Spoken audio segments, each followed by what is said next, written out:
one of the model I developed more than 20 years ago now when I first started to enter the field of positive psychology is the CHOOSE acronym, about Yes. choosing. Yep. So there's 6 letters in CHOOSE.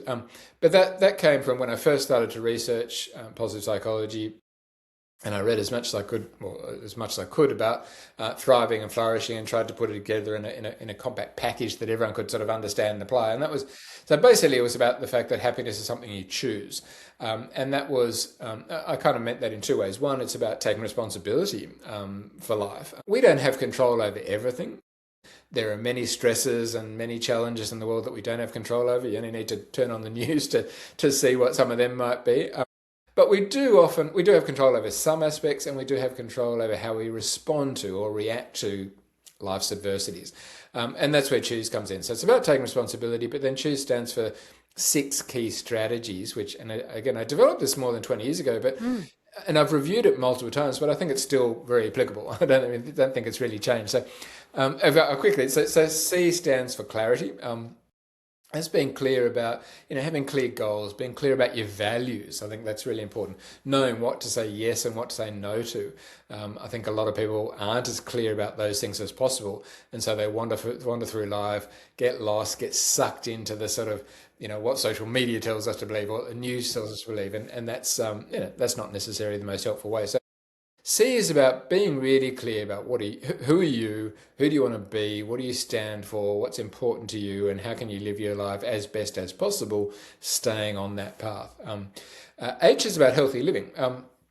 So that's about, and this is pretty kind of obvious in a way, but we need to be reminded of it. All of us could probably do better in this. This is things like exercise, eating well, and particularly sleep. Sleep's often the forgotten part of physical health, but it's hard to be happy if you're sick and tired all the time. Yeah. So these things, as simple and obvious as they sound, they're really important. And then there's a very strong link between physical health and mental health, which I think is often not given the attention it deserves. But taking care of those basic fundamentals is vitally important. And exercise is not just good for our bodies, but it's a very potent antidepressant and stress buster and mood enhancers. So that's the first A stands for optimism. Now it stands for optimism because that fits into the acronym, but more broadly it stands for mindset. And that's all that, it's about mindset, it's about optimism, it's about hope, it's about gratitude.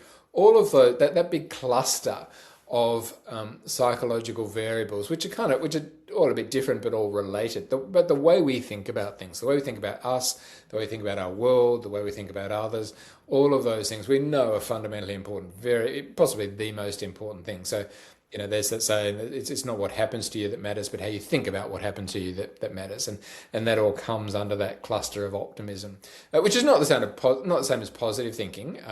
It is about being positive, but it's also got to be grounded in reality. That's really important as well. So